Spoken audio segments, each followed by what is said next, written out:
Most bad decisions aren't impulsive. They're resolved.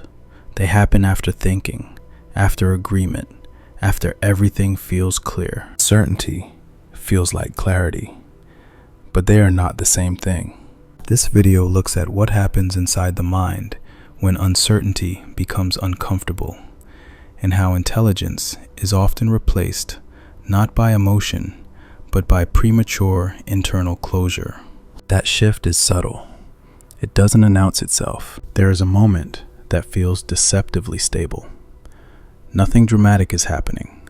No panic, no visible stress. The situation appears contained. But something important is still at stake. Your thoughts line up neatly. One conclusion stands out. It feels obvious. You don't experience doubt. You experience resolution. And that is usually the point where intelligence quietly steps aside. Not because the situation has become simple, but because the mind has decided it should feel resolved. The human mind has a pattern that repeats under pressure. When uncertainty becomes uncomfortable, it doesn't wait for clarity. It manufactures certainty. Under pressure, intelligence wants to hold multiple variables at once. The mind wants relief. Relief from ambiguity. Relief from waiting. Relief from internal tension. Certainty provides that relief. That's why certainty feels calm, why it feels grounded, why it often feels right. But calm is not clarity, and confidence is not correctness. Clarity is demanding. It tolerates unresolved questions. It allows competing explanations to coexist longer than feels comfortable. Certainty closes the loop. It narrows attention. It filters information selectively. It turns partial understanding into a full conclusion. And once that happens, intelligence no longer leads. It rationalizes. This is why many bad decisions are not impulsive. They are deliberate. They are made after thinking, after consideration, after internal agreement. The mistake is not lack of thought. It is premature internal closure. The mind, when left untrained, does not ask, "Is this complete?" It asks, "Does this settle the discomfort?" That difference is subtle, but decisive. You can see this pattern clearly in high-performance environments. Consider elite sport. Early in his career, Novak Djokovic was already exceptionally skilled. His technique was elite. His physical conditioning was strong. And yet, under pressure, his performance fractured. Not because he lacked ability, but because his mind drifted. In long matches, small setbacks cascaded. Attention slipped. Emotional reactions accumulated. The body followed the mind. What changed his trajectory was not strategy or talent. It was mental conditioning. Breathing routines, attentional anchors, strict in-match rituals. These were not motivational tools. They were constraints. They limited where the mind could go under stress. They reduced its freedom to wander, react, and escalate. The result was not emotional calm. It was functional clarity. Under fatigue and uncertainty, his intelligence stayed online longer. Decisions remained precise. Execution stayed consistent. This distinction matters. The goal is not to silence the mind. That is unrealistic. The goal is to train it so that it does not overpower intelligence when pressure peaks. This is where a common misunderstanding appears. People assume control comes from force, from effort, from intention. I'll stay focused. I'll be calm. I won't react. But force rarely works on the mind. Trying to suppress volatility often amplifies it.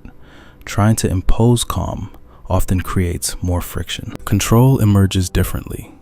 It comes from repetition, from narrowing attention deliberately, from withdrawing energy from unnecessary stimuli. In other words, practice and detachment. Not detachment as withdrawal from life, but detachment from noise, from excess input, from emotional over-identification with outcomes. When attention has fewer places to go, it stabilizes. Not because it becomes peaceful, but because it becomes constrained. This principle scales beyond sport.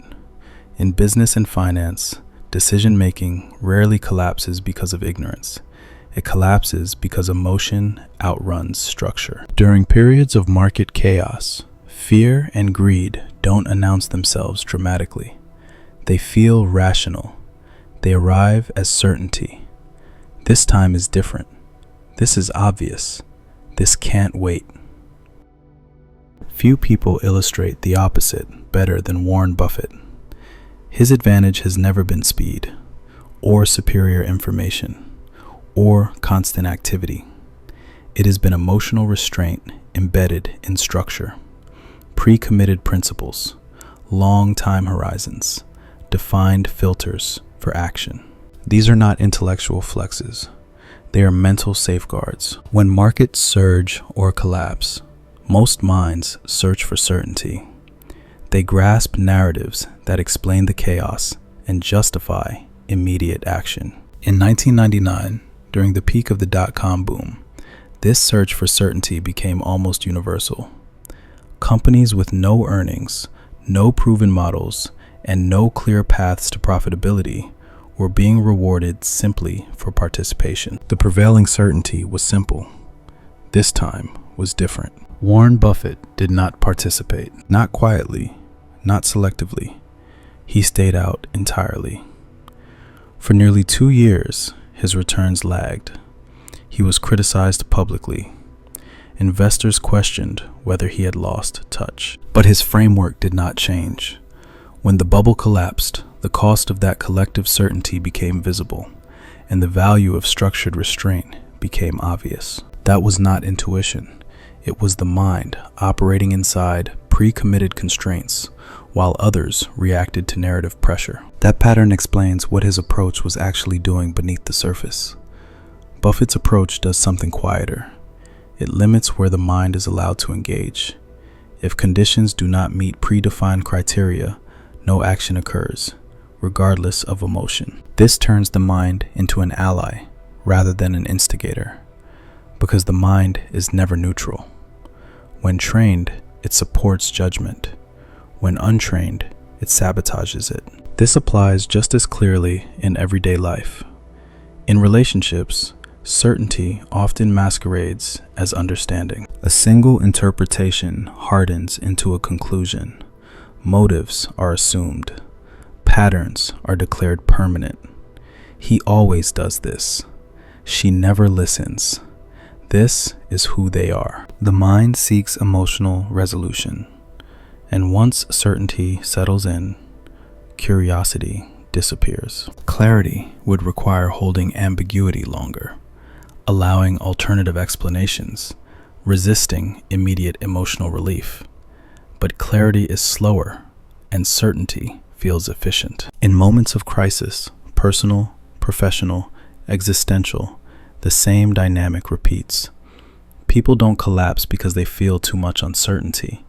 They collapse because they resolve it too quickly. They anchor to one narrative, one explanation, one decision. And once anchored, intelligence is reduced to defending that anchor. This is why willpower is an unreliable tool for stability. Willpower assumes the mind can be commanded, that it will comply when instructed. In reality, the mind responds better to architecture than orders. When attention is structured, behavior follows. When it isn't, intention dissolves. Long before modern psychology described cognitive overload and decision fatigue, this pattern was already observed with precision. An ancient philosophical framework focused on human behavior described the mind as restless, forceful, and difficult to restrain, harder to control than the wind itself. The solution offered there is not suppression. It is conditioning, repeated redirection, gradual detachment from excess stimulation. The solution offered there is not suppression. It is conditioning, repeated redirection, gradual detachment from excess stimulation. This reframes what clarity actually is. Clarity is not confidence. It is not emotional comfort. It is not decisiveness for its own sake. Clarity is the capacity to keep intelligence engaged longer than the mind wants to allow. Certainty feels like arrival. Clarity often feels incomplete. Certainty says, this is settled. Clarity says, this is sufficient for now. And under pressure, that difference determines outcomes. So when a decision feels unusually clean, when doubt disappears suddenly, when everything seems to align too neatly, that is not the moment to trust the feeling. It is the moment to recognize what may have just happened. Because when the mind feels certain, intelligence often isn't leading anymore. It's already been dismissed.